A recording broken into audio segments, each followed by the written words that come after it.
Yet another tragic and shocking death of a baby after failings in an NHS maternity unit. On Newsnight, Abigail's parents join other bereaved families calling for a national inquiry into maternity care in England.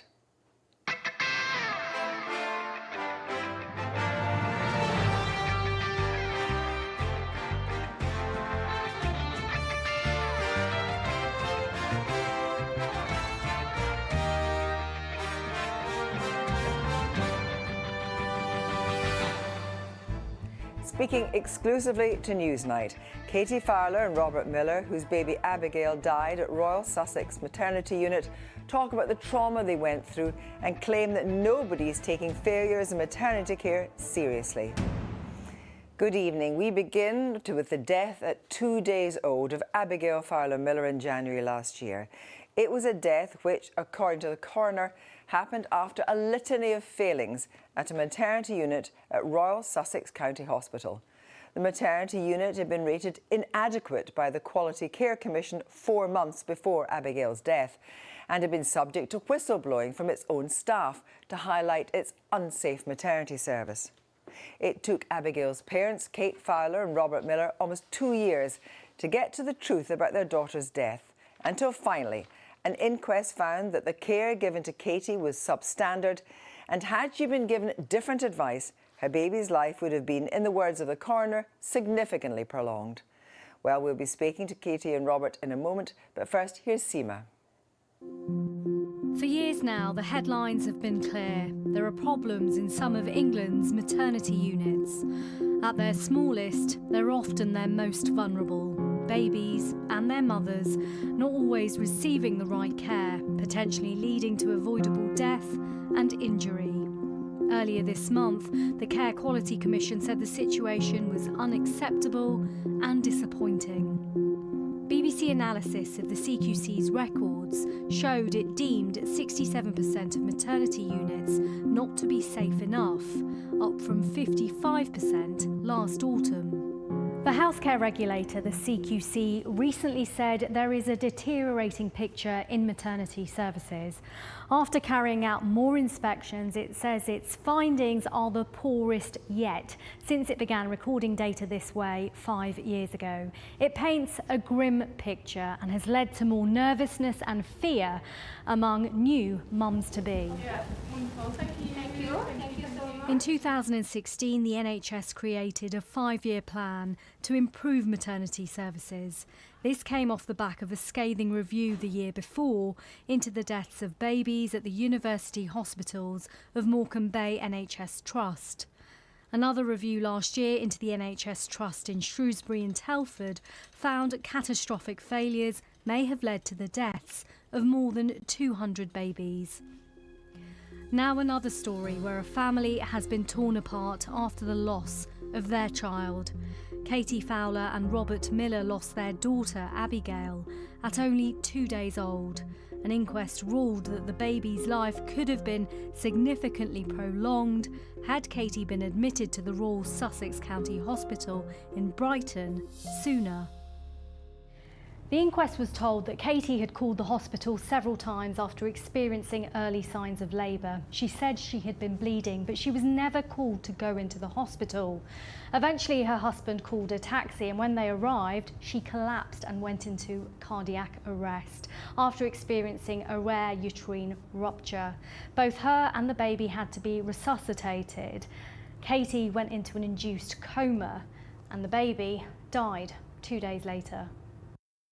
The inquest ruled Abigail was born in poor condition and was found to have severe asphyxia, which then caused her to develop multi-organ failure, from which she sadly died on 23rd January 2022. Katie and Rob are calling for a national inquiry into the maternity services. We look at cases across the country. We have maternity cases across the country, and we see various themes that are replicated, and it seems absolutely logical that all these inquiries that we've seen across the country, that there is some joined up thinking, that all the learnings are put together and rolled out much more efficiently.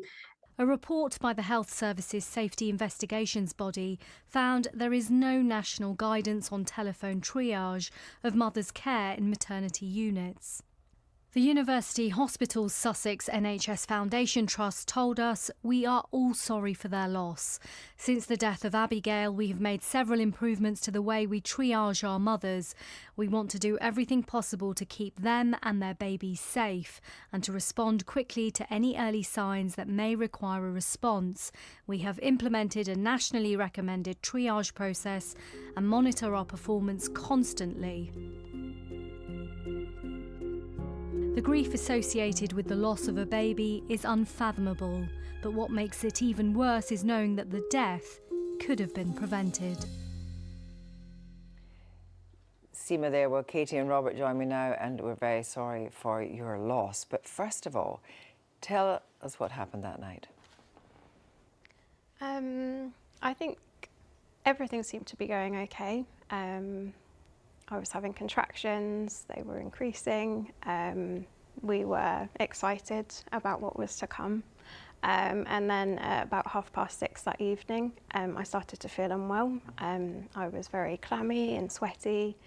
I was feeling faint, my lips had turned blue. And at that moment, Rob phoned the maternity unit as he was concerned about what was happening. And that wasn't the first call to maternity unit? No, there'd been 2 others during the day. Regarding blood. You were bleeding? And neither of those, we should have been invited in on both of those times. It was agreed. But by the time of the 4th call, when by this time you were really very, very unwell, was there any suggestion that an ambulance would be sent for you? No, the call was almost dismissive. We're not sure what was going on behind the scenes, but we weren't listened to, and that prevented Katie getting the care she needed so desperately. So you were desperately unwell at this point, and you obviously decided that you were just going to take a taxi and get there. Yeah, we were invited in, but there was no it wasn't implied that we needed to be quick. But by the time you got there, am I right in saying that you had actually collapsed? So what happened? Right. We got in the taxi, we started driving, it was along the seafront in Brighton, and Katie only remembers up to sort of halfway through the journey. She was still breathing for the rest of it, but just as we pulled up to the hospital, she collapsed and went limp, and I tried to raise her, I shouted her name, but she wasn't responding. So by that time you were completely unconscious. You trying to get help in the hospital? I had to, yeah. We pulled up outside the maternity unit. It wasn't A&E or anything. There was no obvious sort of sign of where to get help. So I had to just run into the hospital and find someone. And am I right in saying that what happened was that in the hospital reception you had an emergency caesarean while they were trying to resuscitate you? Yes, that's right, yeah. And you were obviously standing back from this, just... Yeah, I was in a side room by this point, but I could hear the activity, yeah. So you were very unwell at this point, obviously. You had no idea what was happening? No. Till 2 days later? No. Because they put you into a coma? Yes, I was in an induced coma because I think of the cardiac arrest, they weren't sure. She had, her organs were struggling, she'd had lack of oxygen herself.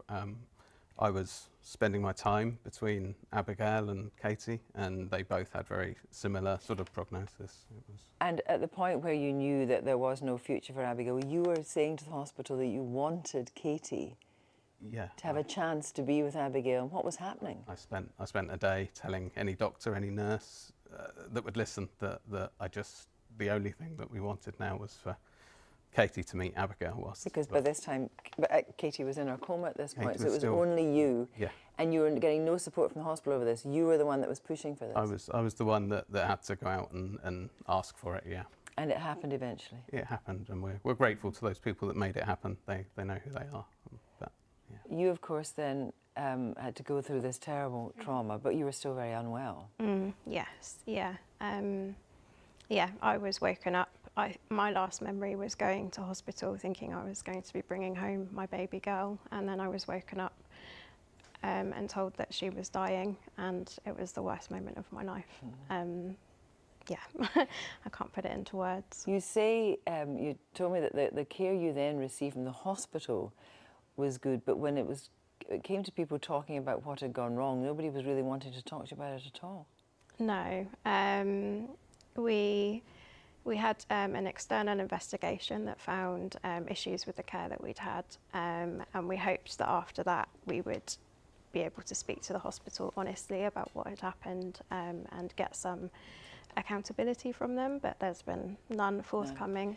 So there was little, and it was only when you went to your MP who he said, go for an inquest. Yeah, well, he said, was there an inquest? And we said no, and I think he thought there should have been. So yeah. he suggested. That was Peter Kyle. Yes. Peter Kyle. Mm-hmm. Obviously, we heard what the hospital had to say about all this in Seema's package, but you know, we're very clear from what the inquest said was that actually there were terrible feelings in the maternity care. And there are two things that you want. Tell me about those two things. Well, the first one's representative of what happened to us. It's the telephone triage. There is no national telephone triage guidance in England. There needs to be, and it needs to happen quickly. It's, you know, people like me and Katie are suffering every day because there isn't. Yeah. And the other thing is you want a national inquiry. Yeah.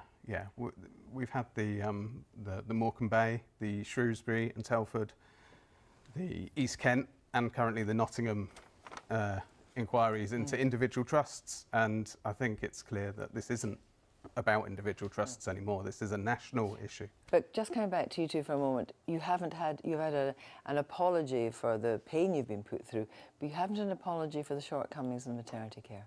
No. What do you make of that? It makes everything that the hospital has said seem quite insincere. I can't understand, having cost us so much, why they wouldn't say sorry for what went wrong. Thank you both very much for coming in. Well, we asked the Department of Health and Social Care last week if a minister would be able to discuss the state of maternity care with us, but they declined.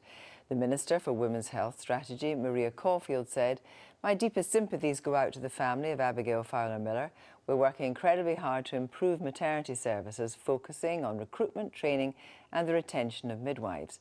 We've invested £165 million a year since 2021 to grow the maternity workforce and improve neonatal services, and to promoting careers in midwifery by increasing training places by more than 3,650 over the past 4 years.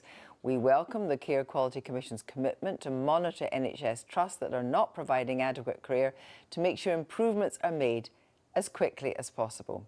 To do this, we've created a maternity safety support programme dedicated to providing hands-on support to ensure trusts improve."